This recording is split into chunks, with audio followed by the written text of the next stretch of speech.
Merhabalar gençler, ben Ozan öğretmen. Sevgili 8. sınıflar. Basit makinelerin çıkrık ve dişli çarkla ilgili soruları derledim size. İşinize yarayacak soru tipleri, karşınıza çıkabilecek farklı soru tiplerini derledim. Yani en zorları demesem de en farklı olanları seçmeye çalıştım diyebiliriz. Ya işinize yarayacağınızı düşünüyorum.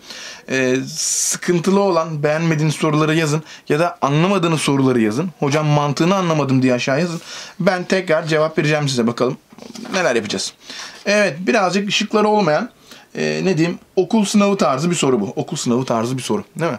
Okul sınavlarında bu tarz sorular çıkıyor. Mesela 3 seçenekli. A var, A var, B var, C var. Hepsini bulmaya çalışacağız şimdi. Evet, bakalım.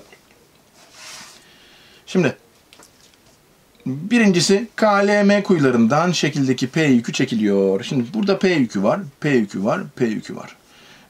R yarıçaplı, R yarıçaplı, R yarıçaplı. Güzel.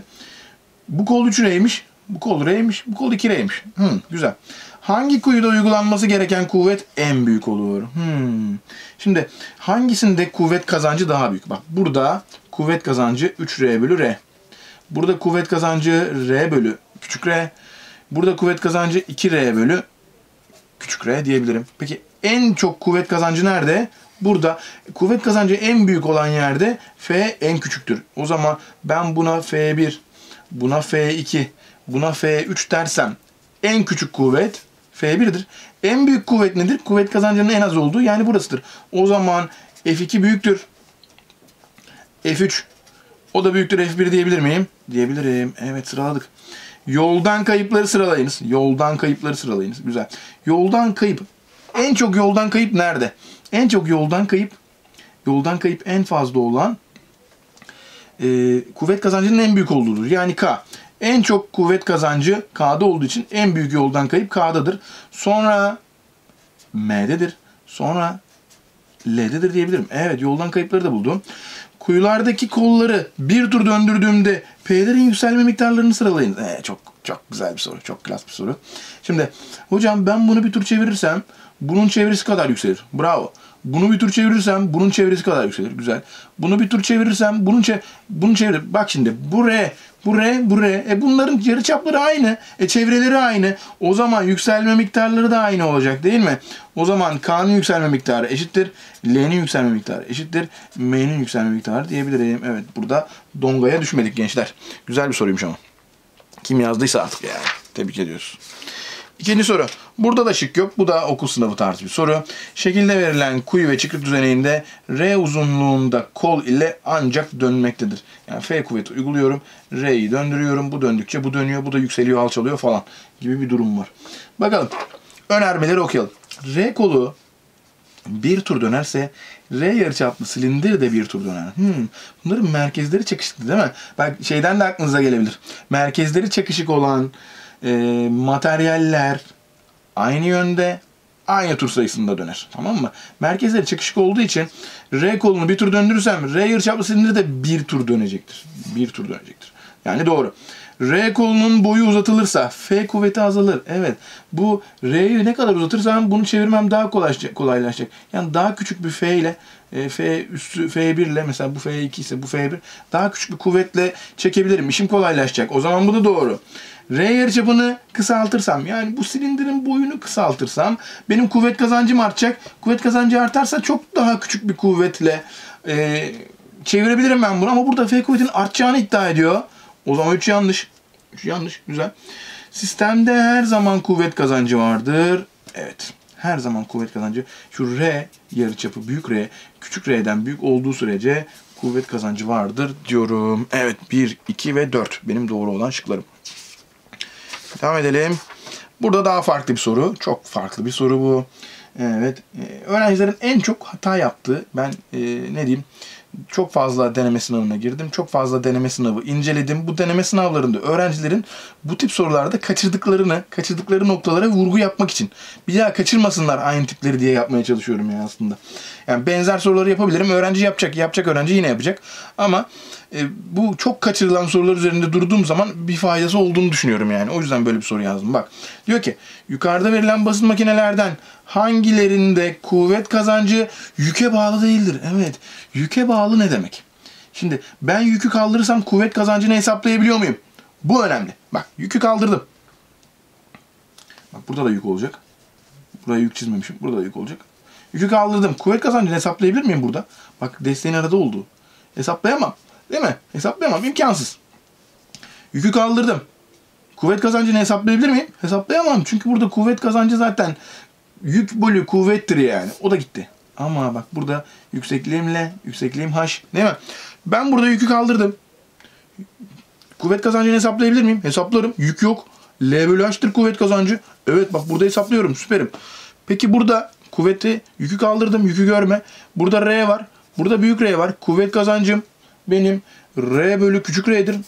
Hocam burada da hesaplıyorum ya. Yük olmasa da hesaplıyorum. Demek ki bunlar yüke bağlı değil. Evet. 3 ve 4. Yüke bağlı değil. Anladık mı? Böyle bir soru gördüm ben. Ve öğrencilerin çoğunluğunun hata yaptığını gördüğüm için buraya vurgu yapmak istedim. Bu önemli. Önemli bir ayrıntıdır. Kitaplarda yazmaz yani. Bu da benden size kıyak olsun. Neyse. 4. soru. Yukarıda verilen basit makinelerden kaç tanesi çıkrık prensibiyle çalışmaktadır? Bunlar da güzel sorular bak. Güzel sorular. Çıkrık prensibi. Anahtar çıkrık değil mi? Yani sen büyük anahtarı çeviriyorsun, içerideki küçük yer dönüyor. Anahtar çıkrıktır. Raket nedir? Kuvvet arada, kaldıraç gitti. Direksiyon çıkrıktır.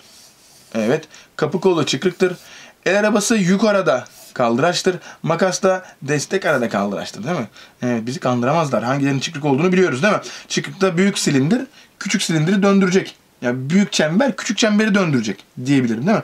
Bu şekilde mesela dönme mantığıyla çalışanlar genelde çıkrık çıkıyor. Çaktırmayın. Makaralarla düzeltiyorum. Dişi çarklarla karıştırmayın tabii. Dişi çarklarda da tabii çıkrık prensibi yok diyemem. Onlarda da birazcık aktarmış diyebilirim. Anahtar, direksiyon ve kapı kolu diyebilirim. Kaç tanesi mi diyor? Evet, kaç tanesi diyorsa 3 tanesi. Evet, C şık. 3 tanesi. Evet, bu da böyleymiş. Devam edelim. 5. soru. Yukarıda verilen basım makinelerden hangileri eğik düzlem prensibi? Çok güzel. Hocam sen bir balta yapmıştın bize değil mi? Baltayı nasıl yapıyordum? Bir tane eğik düzlem çiziyordum. Sonra bir tane daha... olmadı bu, pardon. Bir tane eğik düzlem çiziyordum. Sonra ona bir tane daha eğik düzlem yapıştırıyordum. Sonra onun ucuna balta yapıyordum. Hatırladınız mı? Çirkin bir şeklim vardı. İşte bu balta. 2 tane eğik düzlem. 2 tane eğik düzlem değil mi? 2 tane eğik düzlemi yapıştırmışım. O zaman balta eğik düzlemdir. Vida, zaten vida neydi hocam? Vida neydi? Silindirin etrafına eğik düzlem sarılmasıyla oluşuyor değil mi? Bak eğik düzlem o zaman bu da. Vida da eğik düzlem. Tornavida çıkrıktır gençler. Çıkrık diyebilirim yani. Genel olarak çıkrık diye tornavida yok yani. Balta ve vida. Balta ve vida. Evet burası. Balta ve vida. Evet. Güzelmiş. Güzel. Keyifliymiş. Bakalım. Devam edelim. Evet birazcık daha şekilli şüküllü bir şeyler gelsin hocam. Evet işte şekilli şüküllü bir şeyler. Şekilde verilen KLMN dişlileri çarklarından K dişlisi ok yönünde 3 tur dönerse. K dişlisi bu. K'yı ben 3 tur döndürmek istiyorum. 3 tur dönersem N dişlisi hangi yönde kaç tur döner? Önce yönleri bulun. Önce yönü bir denkleştirelim. Tamam mı? Böyle sorularda önce yönü denkleştir. Çok önemli. Bu tarafa dönüyorsa bu tarafa dönecek. Bu birbirine zıt dönecek değil mi? Önce bunu biliyorum yani. Zıt dönerler. Zıt dönerler diyeyim. Bakalım. Bu tarafa dönüyorsa bu tarafa dönecek. Bu tarafa dönüyorsa bu tarafa dönecek. Ben N'yi soruyor bana değil mi? N ne tarafa dönüyor diyor. N ok yönünün tersi dönüyor. Bak, o zaman ok yönündeler gitti. Ok yönünün terslerinden bir tanesi. Değil mi? İstersem tek tek hesaplayayım. İstersem K ve N'yi beraber gidiyormuş gibi de düşünebilirim. Tek tek hesaplayayım kafalar karışmasın. Bu 2R yarıçaplı 3 tur dönüyorsa 3R yarıçaplı 2 tur döner. Bu 2 tur dönerse R yarıçaplı kaç tur döner? Bunun tamına 3 katı döner. Yani 6 tur döner. R yarıçaplı 6 tur döndüyse R ile 4R 4 kat fark olduğuna göre 6 turun 4'te biri 1,5 tur mu eder? 1,5 tur eder. Evet. Cevabım 1,5 turmuş. Şöyle de yapabilirsin. Şöyle de yapabilirsin. Şu mesela yönünü buldun mu? Yönü keşfettin mi? Aradakileri kaldır. Aradakileri kaldır. Mesela sadece K ve N varmış gibi düşün. K yarıçapı 2R, N'nin yarıçapı 4R. 2 kat fark var. Ya bu 3 tur dönüyorsa zaten 1,5 tur dönecektir. Bak buradan da yakalayabilirsin. Aradakileri kaldır. Tek tek düşünmene de gerek kalmıyor yani. Bu da ne diyeyim? Kolay bir yolu. Kolay bir yolu. Evet. 7. sorumuz. Bu tip sorular ne diyeyim lise kaynaklarında çok fazla var. Ortaokul kaynaklarına kadar indi bunlar artık. Bunlardan gördüm. Biraz kafa karıştırıyor. Birazcık ne diyeyim, kafada şekillendirme zekası daha yüksek olan çocuklar daha kolay cevap verebiliyor. Ama ne diyeyim, sözel zekası yüksek olan, görsel zekası birazcık daha ne diyeyim düşük olan çocuklarda biraz zorlayabiliyor. Ama soru çözerek bunlar aşılabilir gençler. Bu tip soruları çok fazla çözerseniz, mantığını kavrarsınız. Çok da zorlanmazsınız diyorum. Yarıçapları 2R'ye R'miş. Yani bunun yarıçapı 2R'ymiş. Bunun yarıçapı R'ymiş. Şekilde gidişlerden L ok yönünde. L'yi döndürüyorum yalnız. Dikkat et. Ok yönünde. Oku buraya çizmiş ama buraya çizebilirim. L ok yönünde 3 tur atarsa K'nın son şekli kaç olur? Önce turlarına bakayalım. Neyse. Bu tarafa dönerse L bu tarafa dönecek değil mi? Bak. Bunu karalayalım. L bu tarafa zıt yönde dönecek. Önce bunu keşfedelim. 3 tur dönerse, evet. Bunu 3 tur döndürürsem bu kaç tur dönecek biliyor musun? 1,5 tur dönecek. 1,5 tur dönecek değil mi? Önce bunu bulalım. Bir tur döndüğü zaman, bunların bir tur döndüğü zaman zaten eski haline geliyorlar. Onu geç. Peki yarım tur dönerse nereye gelir? Yani bir çeyrek tur döndürsem şuraya gelir. Şu kırmızı yer buraya gelir. Evet. Bir çeyrek daha döndürürsem bu kırmızı yer buraya gelir. Bir şey değişmemiş olur değil mi? Hiçbir şey değişmemiş olur. Yarım tur döndürmesiyle bir tur döndürmesi arasında hiçbir şey değişmemiş olacak. Yani benim K son halde ilk halinin aynısı olacak. 1,5 tur dönerse. Evet. Şunları falan çizerek biraz kafa karıştırmaya çalışmışız ama cevabımız sabaha kadar Adana olur gençler. Çok da kafa kurcalamaya gerek yok. Evet. 8. soru vida sorusu. Evet. En son sorum vida sorusu. Burada mesela vida adımı büyük olan bir vidam var. Vida adımı daha küçük olan bir vidam var. Şekilde verilen K ve L vidalarından hangisi yanlıştır? K vidasını çevirmek için daha büyük kuvvet gerekir. Vida adımı büyük olan için daha büyük kuvvet gerekiyor değil mi? Doğru. L vidasında yoldan kayıp daha fazladır. Çünkü L'yi ben pır pır pır çevirsem anca giriyor değil mi? Çok yol alıyor. Evet. Bu da doğru. Pardon. Her iki vidada da kuvvetten kazanç vardır. Zaten vidayı kullanmamın amacı bu gençler. Kuvvetten kazanç üretmek. Vidaları 1 santim yere gömebilmek için K vidasını daha çok çevirmem gerekir. Yoldan kayıp hangisinde daha fazlaydı? L'dendi. O yüzden L'yi daha fazla çevireceğim demek oluyor. O zaman bu yanlış. Değil mi? Bu yanlış. Bunlar doğru. Bu yanlış diyorum. Evet. Vida sorusu da böyle gençler. Teşekkür ederim. Desteklerinizi bekliyoruz. Yorumlarınızı bekliyoruz. Bol bol yorum bekliyoruz hatta. Sevgili 8'ler. Kolay gelsin.